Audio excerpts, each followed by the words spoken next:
Hey everybody, welcome to Culinary Characters Unlocked. I'm David Page. On this episode, she went from childhood poverty in Thailand to James Beard Award winner at her own restaurant in Philadelphia. Here's Nook Suntaranon. Hi, I usually would say hi, chef, but you've told me not to call you chef. Just call me Nook. Okay, Nook. What does that mean? Nook is mean bird in Thai because when I was a baby, I am hungry all the time. So my mouth is always open and ask for food like baby bird. So Nook is, my mother called me Look Nook. Look Nook is mean baby bird. Oh, that's so cute. Nook is a nickname. Your actual first name is? Jutatif Suntaranon.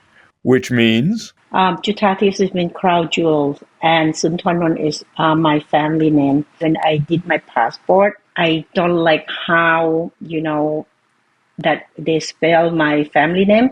So I just write it however I want to write it because I think it's look cooler and it's easier for, Well, hey. anyone to pronounce. So, it start from there. I always did things my way. Why not?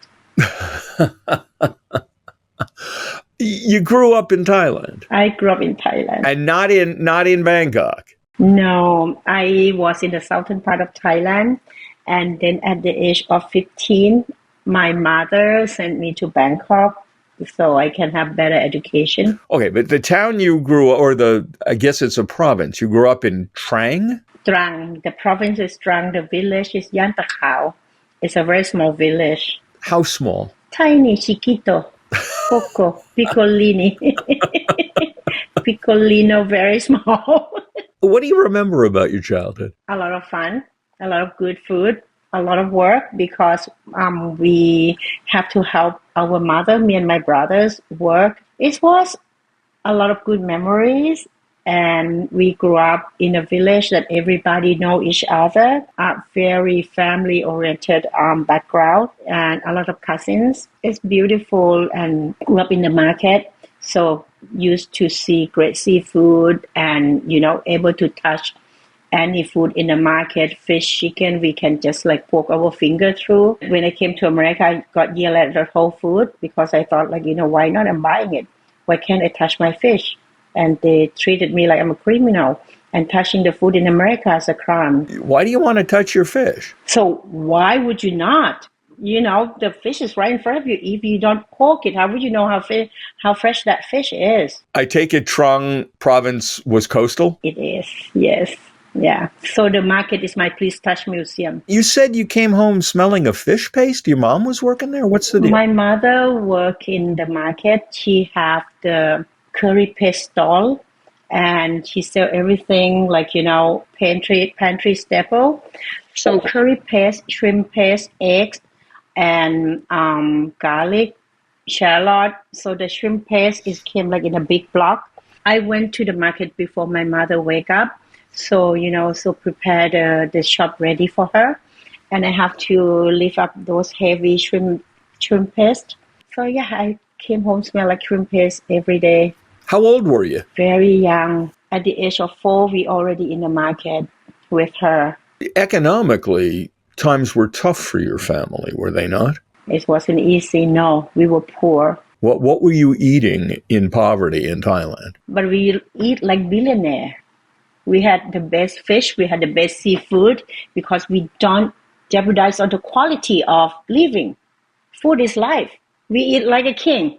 We eat like royal family in my mind back at that day back at the old day because nobody buy the bigger fish than my mother. Or the best, my dad loved inner, loved offal.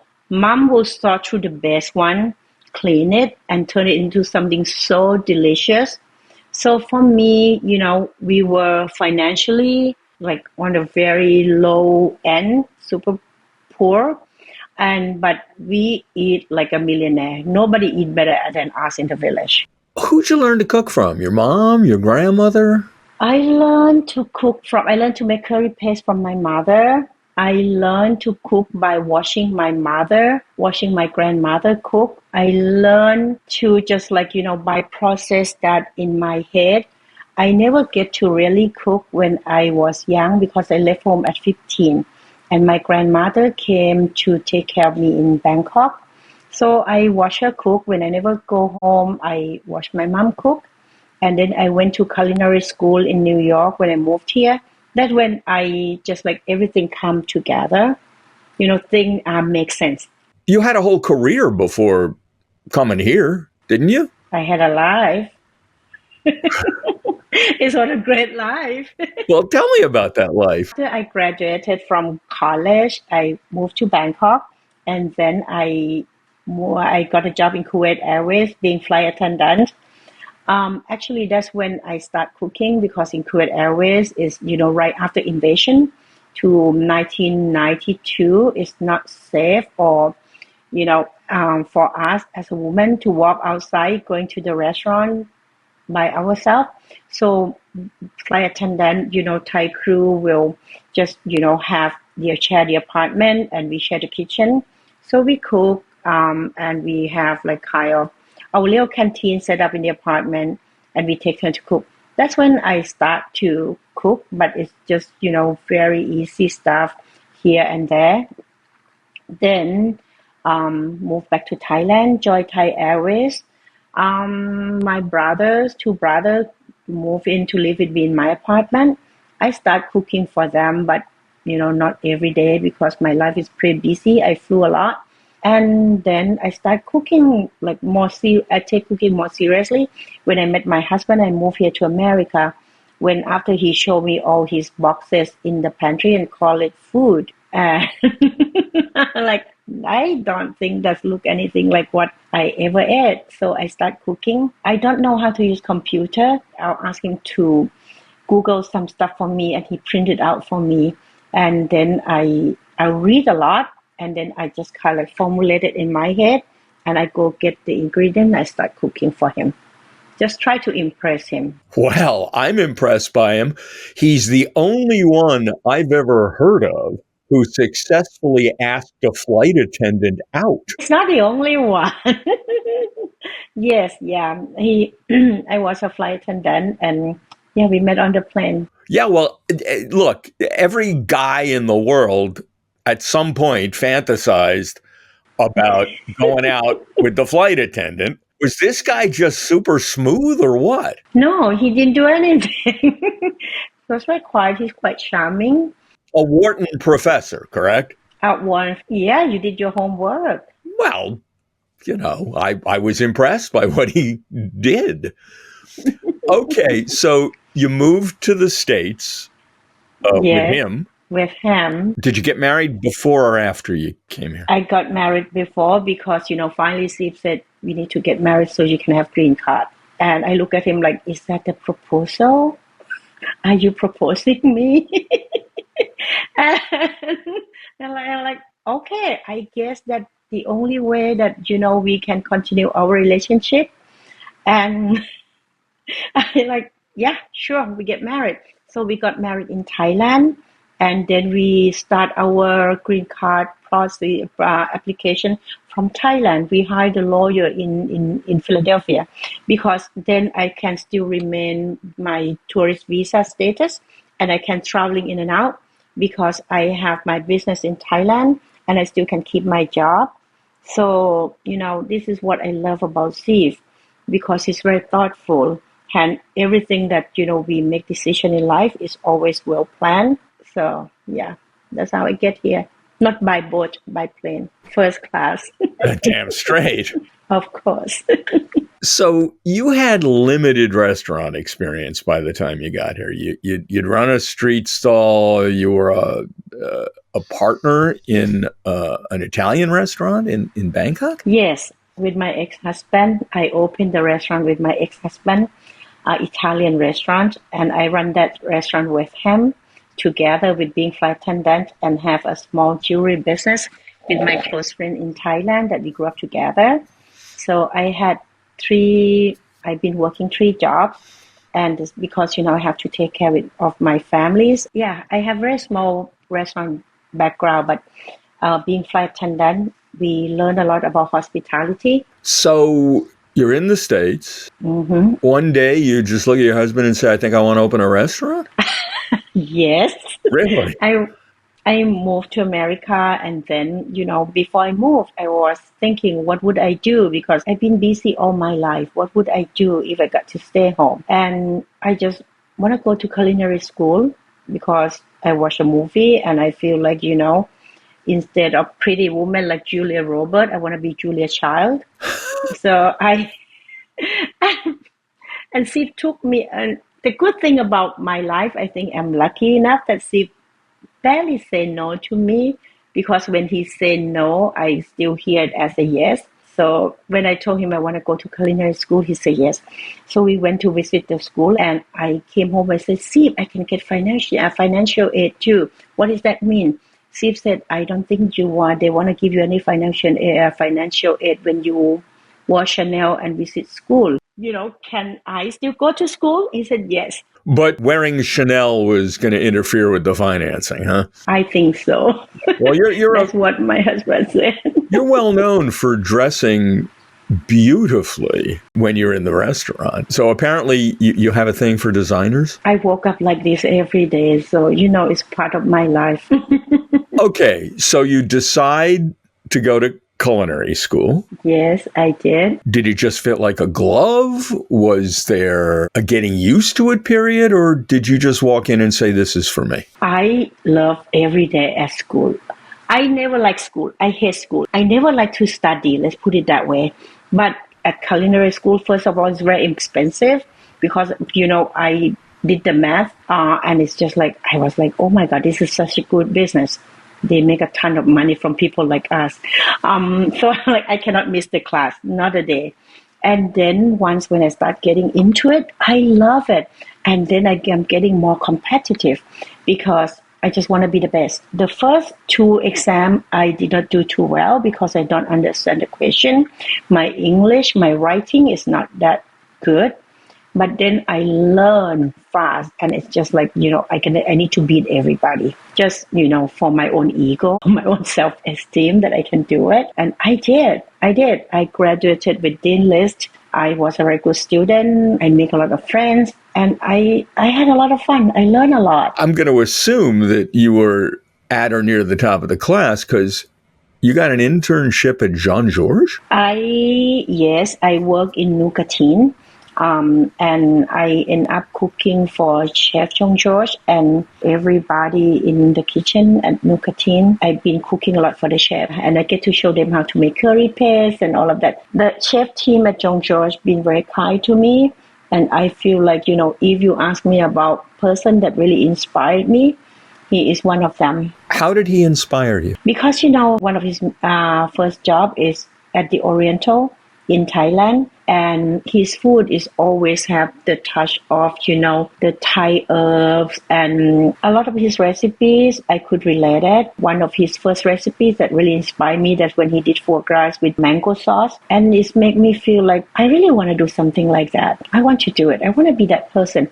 If people can use that, our ingredients, Asian ingredients, and it could get 2-star, Michelin 3-star, I might be able to do the same. And everybody there are so kind. I think I love that kind of work culture, the level of professionalism. So you move on to open your own restaurant. No, I moved back to Philly. I did nothing for 9 years. Excuse me? Excuse you? Yes, I was a housewife. I love being a housewife. It's the best job. You should try. Yes. Okay. I always make fun like, I'm a write-off because it's cheaper that I stay home than I'm go out and get paid $12 an hour to work because nobody gonna hire me. So I was a write-off for 9 years, and I enjoy every minute of it. I cook a lot at home. I walk my dog. I garden. I know everybody in the neighborhood. I took care of, everybody. My neighbors became friends. So I had a lot of fun in 9 years. So why'd you look up after 9 years and say, I think I'll use my culinary school training now? I did not. It came unplanned. I've been cooking a lot at home, traveling, but deep down inside, I know I cannot do this forever. I can't see that myself that I can, I'm going to go to lunch, Pilates, yoga, cook for another 10 years. So people plus people start asking me for my food. They want me to cater. So I opened a small catering business, and it's a very successful business model by using my husband's credit card to go buy ingredients, and people pay me in cash and all go into my account. It's great. If the IRS is listening, I assume there's a statute of limitations and or she's not under oath. Yeah, I'm not under oath. But anyway, I feel like it's too risky. So then I told Steve that, that this business has the potential. I want to start looking for a small kitchen that I can do catering and maybe close whenever I want to go, whenever I want to travel, and take the job whenever I want. That's how spoiled I was. I did not think about, I was clueless about business. I think, I have the kitchen. I open whenever I want. I take the client however I want it, and then I go on vacation. Then I cannot find that kitchen under my budget. So one day I got the news about this space. I went to take a look. I just like screaming like, I love you, I love you, I love you. And so I make a big move. I sign the check and give it to the landlord. Said, this is the negotiation fee. I don't even know what does that mean. $4,000, voila, take it. And I said, if, my husband is not home, when he come back, I will talk to him. And if this deal did not fall through, you're welcome to keep that new check, or if you want to give it back to me, it's fine. But, I hope we can work something out. And I called him and I said, Steve, I found a space. I want to open the restaurant. And Steve said, no. I'm like, okay. I said, but it's cute. Why don't you come? And, we go meet the landlord. Him and his wife are very nice. They seem to be very kind. And so make long story short, Steve was like, just do it. And he gave me the seed money, $80,000 to start, and I opened a restaurant. And what was the reaction in Philly? I mean, I've never seen Philly I don't live that far away. I don't see Philly as a hotbed of Thai cooking. It's never been. So, and lots of people always ask me when they know that I'm Thai, that where can they get good Thai food? And I can't answer that because, I never able to find one. So, and when I open the restaurant, I know that I'm going to make the food how I've been cooking at home and feeding everybody in the neighborhood. And I would not change anything about my food. But can you ramp that up? They talk about scaling up. I mean, when you're cooking at home, it's for a handful of people. How do you turn that into, and I don't mean this in a bad way, an industrial recipe, something that you can repeat over and over? Yeah, because before I opened the restaurant, I spent 2 years at the catering kitchen, pastry kitchen at Garces. And it was the production kitchen. And I did a lot of catering gig with them to learn. And I think it's just like part of me that, having grew up in the market, seeing my mother work, it's just like, we can make anything happen if we put our heart into it. First of all, you named the restaurant for your mother, right? Yes. It is? Kalaya. Kalaya. Kalaya, yes. Which you seem to indicate in one interview, everybody mispronounces, but that's okay. Kalaya, whatever that is, And that's your mother's It's a Thai restaurant. Yes. Good. And I named it after my mom. So you kind of exploded on the Philadelphia food scene. Looking back, now we are sitting and having this conversation. I think what I did for the past 6 years is very significant for someone who started the career at, the age of 50. So let's talk about the food culture that you're putting on the plate there. You say Thai food to most Americans and they're going to say pad Thai. Yes. What is Thai food really? Pad Thai is Thai food as well. Thai food is, it's like what is America? In my view, in the book I wrote, American food is our version of other countries' and cultures' cuisines kind of evolved here. So Thai food is the same, especially my food, because my food is very personal. I grew up in Trang, southern part of Thailand, And that's the big melting pot of, the Chinese immigrant, Malaysian, Pakistani, Indian, Indonesian, and Thai. So there's an international influence already on the cuisine. Yes, yes. And I Yeah. assume that food in that part of Thailand is different than food in other parts of Thailand. Yes. Food in Thailand is is very different because, even I come from Trang, a small village, the way my mother make chicken curry and the way our next door neighbor make chicken curries are very different. So then I would say that, my food is my food. It's very personal. It's my memories. It's however I want my food to be like with the flavors that I had in my mind, with the flavors that I remember that I ate when I was young. Is Thai food spicy as eaten in Not all of Thailand? them. Not all of them, not necessary. Thai food is about layers of flavors. It's about flavors combination. We never eat just, we never have a bowl of curry and just pour the curry on top of the rice and just spoon it and stuff our face with it because that's not sophisticated enough and we don't do that. It's all about grace and gracious. And So what do you do? I mean, you give me a bowl of rice and curry, I'm going to shove it in my face. I know we don't do that because we suffer, right? It's all about flavors that, we have curries, we have something salty, we have something sweet. So it's always curry, stir fry, some vegetables, some relish, some soup. Or when I say some, it means you have about at least 5 or 6 dishes in front of you. That's what we eat at home. That's my family. I don't know about the other families. In the other hand, Pad Thai. This is why people like Pad Thai. Because Pad Thai and fried rice, they are the other concept of Thai food. It's fast, it's casual, it's called Jaan Deo or single dish. But it's not what we eat at home. We don't do that. Can you explain some of the dishes on your menu representative of what you ate growing up? Goat curry. Goat curry. Goat curry is a kind of celebratory food. My father loved goat curry. And whenever he heard about goat curries, he would just get in on his motorbike and disappear and come back with tiny little bags. And we all will sit down with a lot of vegetable because it's going to be spicy. My mom will make some eggs. We will have some stir fry. We will have some salted fish to eat with it. And of course, oh my God, my mouth is watering. I'm getting kind of hungry. About that. I'm getting in the car. I'll see you in about 90 minutes. Yes.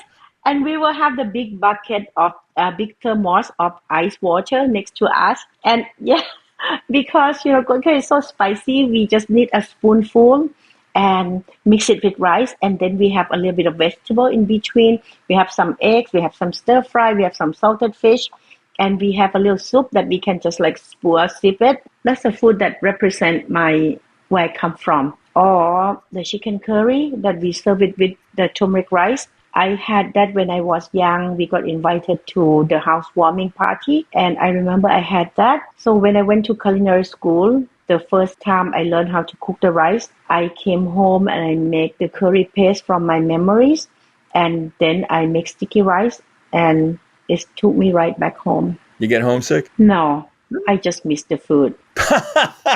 I left home since the age of 15. What homesick mean? No.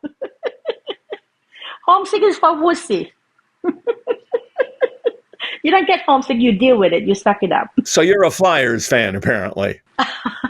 I am not any sport fan. Okay. I don't even know how to play pickleball. Either do I. It's fine. I notice under salads, you have something spelled Laab. Is that? Lab. Right. And I go to a Thai restaurant in Toms River, New Jersey, and they have a dish called larb. Is that the same dish? It's Yes. It's never lab. It's lab. Because lab is mean salad, it mean mixing together. It mean yum. Yum lab is the same salad. Our yum or salad or lab is when you put the protein together with some lime juice, chili, fish sauce, and you just mix it together gently. That's lab. It's some sort of ground meat, and it's ground meat. To my taste, it's wonderful. It's spicy as hell. To your taste. So I'm a wuss. I did not say that. You implied that. I did not. How do you fight the Chinese restaurants have the same problem, those that are trying to upscale Chinese cooking? People think of Chinese food as cheap. I know.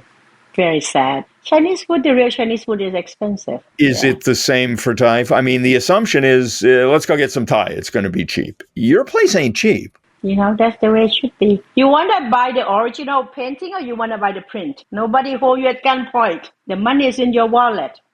We don't put our hand in your wallet and take your credit card out and swipe. You hand it to us. You look at the menu. Your choice. Use your own judgment. Your entrees, I'm looking here, 28, 35, 42, 36. As it should. Explain to people why it should. Like I said, when you buy the painting, it's your choice. You want a copy or you want original? You want a print? And what we have here at Kalaya is the original. It's the craft. And beyond the craft is people, my staff, my team. In order for me, if I want to make Thai food that I can charge them $20 for the entree, how much can I pay my team with the ingredients I use, with the love and labor that I put in? It's impossible. It's impossible. And that's the ugly part of America. It's so capitalism, and the perception toward ethnic food is sad. And I'm fighting that every day with, the review that we read. Oh, the food is too overpriced. The portion is too small. And it's kind of like when you have sushi, one bite, $35 Wagyu, and people pay for it. My food, I make my own curry paste. I make my own spice. Everything is top quality because I would never serve anything that I would not use in the ingredient I would not use for my family to put in my food. I never look at food cost because it stressed me out. Why can't we be charged for our food as the same level of white people food? That's an interesting distinction, yeah. Yes. And plus I wear designer clothes every day. To go to the restaurant, you get, the food and fashion show. Dinner and a show. Well, dinner and a show. You are a raging success, so obviously Philadelphians have no problem paying what they would pay for other kinds of food. Some of people are, but in very small amount, just to keep me crowded. I love that. Just to keep you crowded. What do you think of American cuisine? What do you think of the way we're eating? Do you think it's getting any better? Can I take a fifth? Sure. I'm taking fifth. You're taking the fifth. I'm taking the fifth. One thing about American I don't understand. I went to one table one night. There are three people. Two of them ordered 2 grilled chicken. It's like each one of them half chicken. So for 2 people, between 2, they have 1 whole chicken. The other one ordered the grilled beef. And I look at them like, are you guys not sharing? And they said, no, we are not good at sharing. So the other question was, I look at him like, what did you do during your at your Christmas table and Thanksgiving? Are you guys sharing? They said, yes, we are. There you go. There we go. You're not. You've been quoted as being tired of new American cuisine. Likey. It's just like call it something. New American, like you said, America is a big melting pot. So just say just tell me what it is, where this dish come from, what inspired you? Like how I said my food inspired from my family. What inspired you? What inspired that new American cuisine? Give those people the credit. Let's explain it. Let's honor them. What kind of food town is Philly? Amazing food town. We have such a good culinary scene here. Everybody just so passionate about what they're doing. Italian restaurant making their own pasta. How amazing is that? Even in Italy, they don't make their own pasta in so many restaurants. And our friends here in Philadelphia, they make their own pasta. And everything is just so beautiful, so delicious. Each Italian restaurant doing their own thing. It's very inspiring. Philadelphia we are booming in terms of culinary scene. We are, I think we are maybe number 1 food destination in America. Can I say it? I said it anyway. You said it. Look. I did. American versions of other countries' cuisines are Americanized. And that's not a bad thing if you want Chinese American or Italian American, or I guess Thai American. You are cooking, I hate the word, but I'll use it, authentically. You're cooking the food as it would be eaten in Thailand. Does the Americanization of other cuisines bother you? No, it doesn't, as long as it's good. If it's good, it has to be good. If it's not, then get under my skin a little bit. Why can't you make good food? Would you eat that food? Would you let your family eat that? That's the big question. I would never do anything like that. Future plans? Stay home more. Oh, come on. Yes, stay home more. Have more time in the garden. Cook more. I've been cooking a lot more nowadays. This morning I make almond milk. Wait. I thought you had to go out back and milk an almond tree. How do you make almond milk? I make almond milk because when I went to Paros in Greece this time, there's a restaurant in the city that called Almond, and I had the iced latte with house-made almond milk. It's so delicious. So when I come home, I just always, when I always get inspired when I travel. And I used to make cashew milk when I have a lot more time back in the day. What about I make my own almond milk? And I did. So it's very delicious. And then I love making bone broth. I like to have the food smell in my house. So right now I have the broth simmering downstairs. It's been simmered for more than 20 hours. Any restaurant expansion plans? No, not that I know of. Any investor interested? Let me know. I'm open for discussion. Anybody want to buy the restaurant? All set, high accolade, be my guest. You are terrific. I really want to call you chef, but I won't. Just do not, no. Well, listen, thank you so much for doing this. This has really Thank been a you. pleasure.